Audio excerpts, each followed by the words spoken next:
यह एक घटिया दर्जे का बेकार सा पहनावा था जिसका पूरे स्कूल में उपहास उड़ाया जाता था। फिर भी उन्होंने 000 विस्फोटक सूट तैयार करने में 3 दिन बिताए, सिर्फ एक ऐसे बॉस को तुरंत मारने के लिए जिसे छूने की हिम्मत कोई नहीं करता था।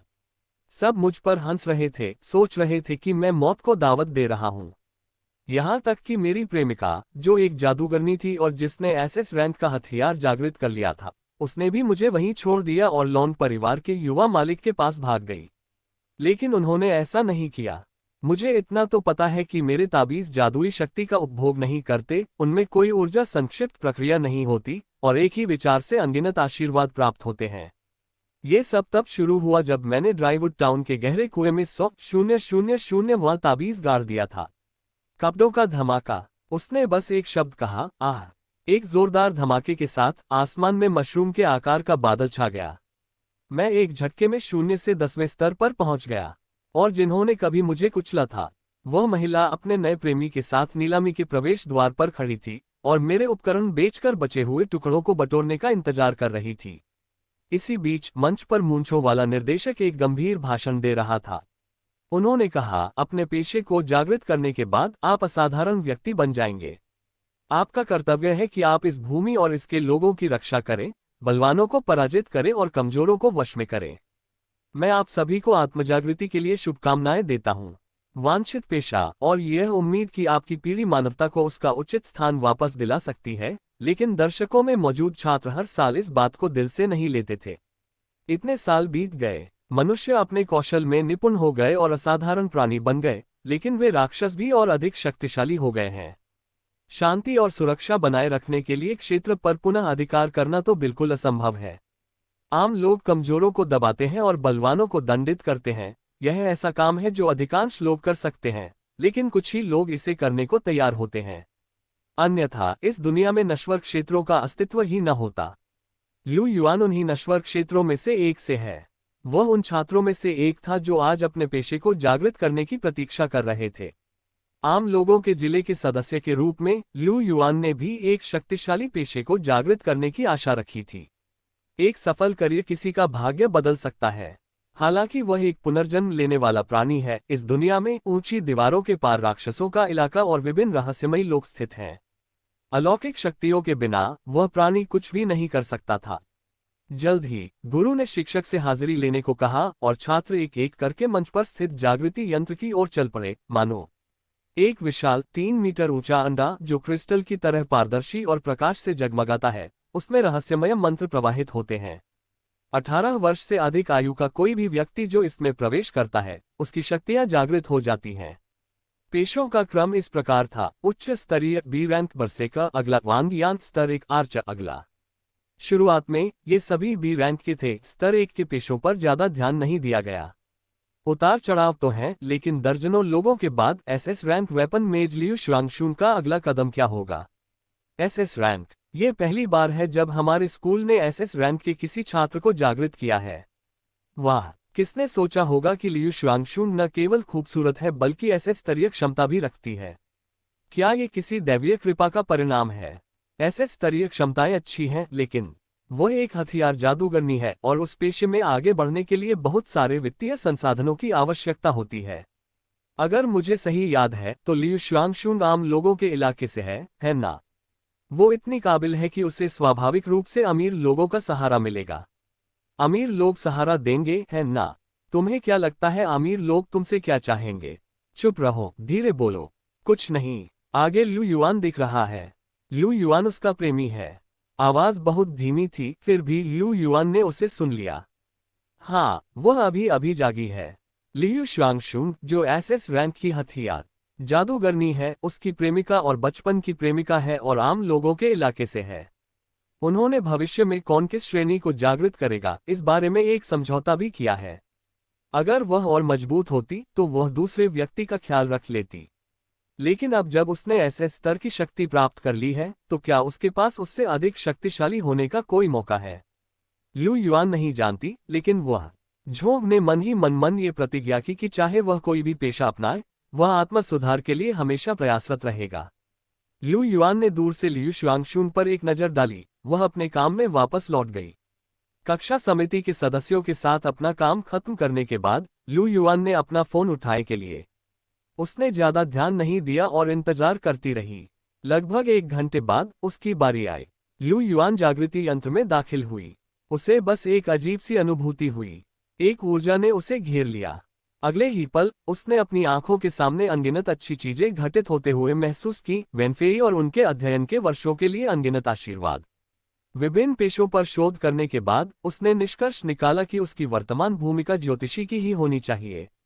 और सच में, जैसे ही उसने यह अनुमान लगाया, उसे एक शक्तिशाली संदेश का एहसास हुआ।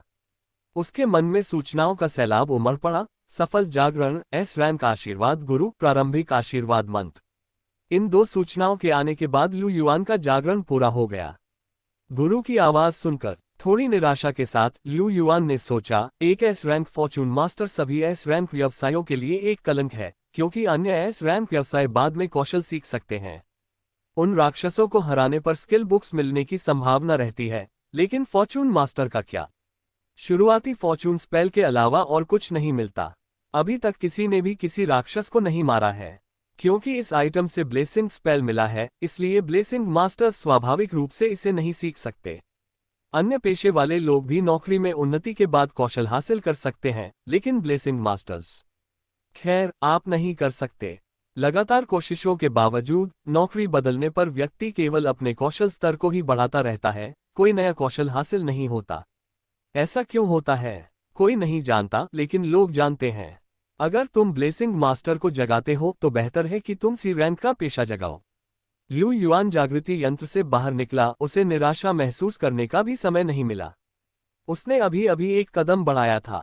बाहर निकलते ही उसके मन में एक यंत्रवत आवाज आई, बधाई हो गुरुजी, आपने फॉर्चून मास्टर श्रेणी को जागृत कर लिया है। व्यवसाय प्रणाली सफलतापूर्वक सक्रिय हो गई है। फॉर्चून मास्टर व्यवसाय का पता चल गया है। अधूरा, अब पूरा। मास्टर फू को एक्स रैंक पर पदोन्नत किया गया है। निष्क्रिय प्रतिभा 1, आशीर्वाद मंत्रों का प्रयोग करने में कोई समय या मेहनत लागत नहीं लगती। निष्क्रिय प्रतिभा 2, प्रत्येक 5 स्तरों पर कुछ प्राप्त करें। संकेतों की श्रृंखला, जिसमें आशीर्वाद मंत्र की खोज भी शामिल थी, ने लू युआन को यह एहसास दिलाया कि वह मतिभ्रम नहीं कर रहा था, बल्कि उसने वास्तव में प्रणाली को सक्रिय कर दिया था, एक पुनर्जन्मकर्ता के रूप में उसका आशीर्वाद। अंततः लाभ मिल ही गया। सिस्टम ने उसके फॉर्चून मास्टर को एस रैंक से एक्स रैंक में अपग्रेड कर दिया था और उसे 2 और असाधारण प्रतिभाएं प्राप्त हो गई थीं। लू युआन जानता था कि भविष्य में वह एक अजेय राह पर चलने ही वाला था। ठीक उसी समय जब वह लियू शुआंगशुन को घर बुलाकर अपने भविष्य के राक्षस शिकार अभियानों की योजना बनाने ही वाला था, तभी लियू शुआंगशुन वह उसकी ओर बढ़ रही थी। लू युआन ने साफ तौर पर देखा कि लियू शुआंगशुन का चेहरा कुछ असामान्य लग रहा था, जिससे लू युआन का दिल बैठ गया। कुछ गड़बड़ थी। लियू शुआंगशुन आ गई। आधे मिनट तक हिचकिचाने के बाद आखिरकार उसने एक अहम फैसला लिया। लू युआन, चलो अलग हो जाते हैं। उसकी आवाज तेज नहीं थी, लेकिन उसके आसपास के लोगों को सबने ये सुना और उधर देखा। इतने सारे लोगों को एक साथ घूरते देख लियू शुआंगशुन को शायद शर्म महसूस हुई और उसका गोरा चेहरा पल भर में लाल हो गया। लेकिन वह पीछे नहीं हटा। उसे आगे बढ़ने के लिए समर्थन और बहुत सारा पैसा चाहिए था। लू युआन का अनुसरण करते हुए और अपने भाग्य के स्वामी के पेशे पर भरोसा करते हुए वह अपने लिए पैसा कमा सकता था। अपग्रेड करना, उपकरण खरीदना, कौशल की किताबें खरीदना, ये काफी नहीं है। उसका दिमाग तेजी से चल रहा था। वह कोई ऐसा कारण ढूंढने की कोशिश कर रहा था जिससे वह पीछे न रह जाए।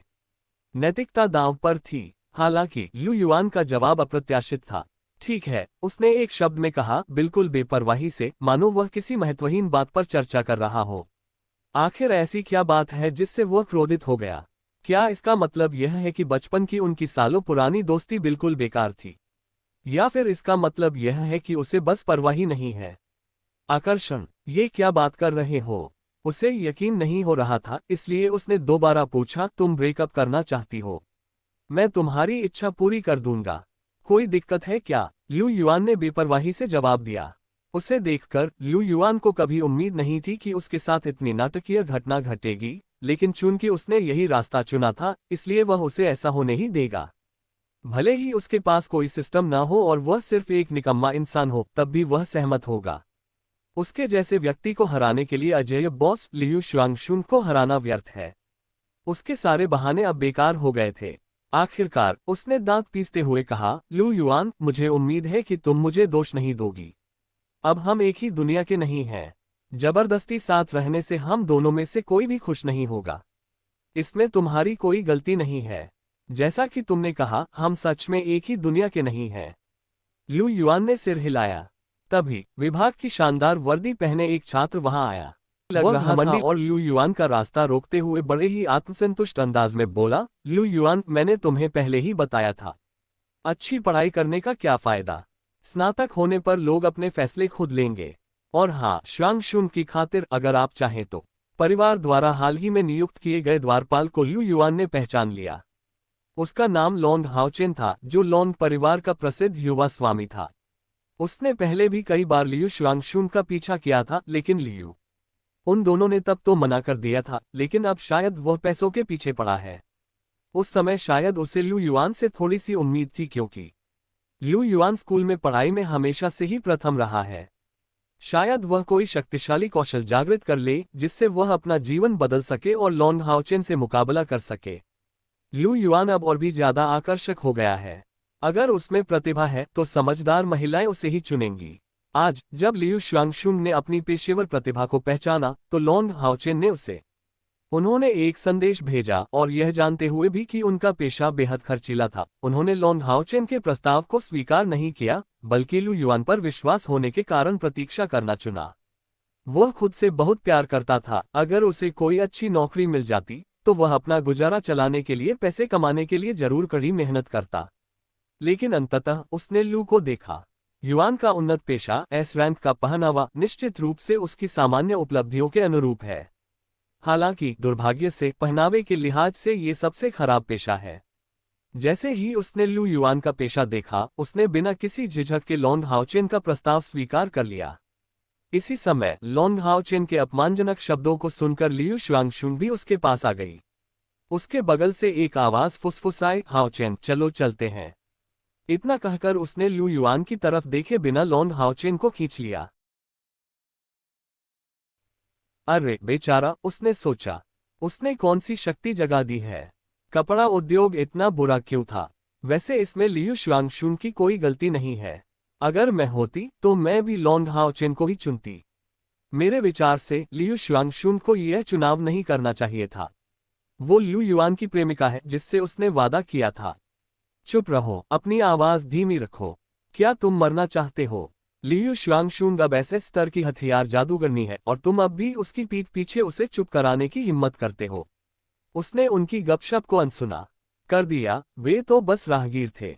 लू युआन आम लोगों के इलाके में स्थित अपने घर लौट आया।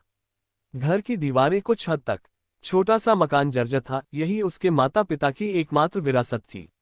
उसकी मां की तबीयत खराब थी, और उस मजदूर वर्ग के मोहल्ले में अच्छी चिकित्सा सुविधा उपलब्ध नहीं थी। उनका निधन 12 वर्ष की आयु में हो गया। उनके पिता की मृत्यु भी 12 वर्ष की आयु में हुई थी, जब वे लियू श्वांगशुन के पिता के साथ खजाने की खोज कर रहे थे। उनके पिता भी गंभीर रूप से घायल हो गए थे, और उन्हें ठीक होने में काफी समय लगा।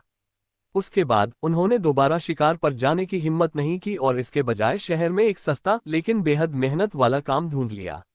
लू युआन आज सिर्फ संघीय नीति की वजह से ही जीवित है। 18 साल से कम उम्र के बच्चों को मुफ्त शिक्षा और रहने का खर्च मिलता है। हालांकि 18 साल की उम्र होने के बाद, उसके बाद तुम्हें अपना ख्याल खुद रखना होगा। आखिरकार 18 साल की उम्र के बाद फेडरेशन तुम्हारा सहारा नहीं बन पाएगा।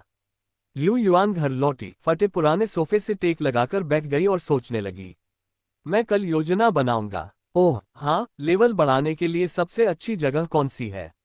लू युआन को अचानक याद आया कि चाचा लियू ने वापस आने पर उनके बारे में क्या कहा था। मैं जिस बॉस हंट में गया था, वह डेडेवुड टाउन कालकोठरी में था, जो कि लेवल 30 की कालकोठरी थी। डेडेवुड टाउन में कोई सामान्य राक्षस नहीं थे, वहां केवल एक ही बॉस रहता था। वुड टाउन के एक गहरे कुएं में बॉस तब तक हमला नहीं करेगा जब तक उसे उकसाया न जाए। हालांकि अगर आप उस पर हमला करते हैं तो वह कुएं से बाहर निकल आएगा और अपना हमला शुरू कर देगा। जिस बॉस का मैंने पीछा किया वह बेहद शक्तिशाली था। उसने मुझे तैयारी करने का समय दिया, उसे न मारना उसके साथ अन्याय होता। इसके अलावा बदला लेना भी जरूरी था। मैंने इसकी रिपोर्ट कर दी है, लू युआन ने मुट्ठी भींचते हुए कहा। उसके वर्तमान रिपोर्टिंग ताबीज को सक्रिय होने के लिए उसके आदेश की आवश्यकता होती है। दूसरे शब्दों में, जब तक वह इसे रिपोर्ट करने की अनुमति नहीं देता तब तक ये हजारों, दसियों हजारों, यहां तक कि लाखों समनिंग ताबीज तैयार रखें।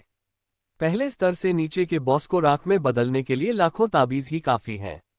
बेशक समनिंग ताबीज अनिवार्य है, हालांकि इसे स्थायी रूप से संग्रहित किया जाता है, लेकिन इसकी समय सीमा 6 घंटे है। यही नियम अन्य ताबीजों पर भी लागू होता है। यदि यह सीमा न होती तो यह वस्त्र कुछ सी ग्रेड वस्तुओं से भी बदतर नहीं होता।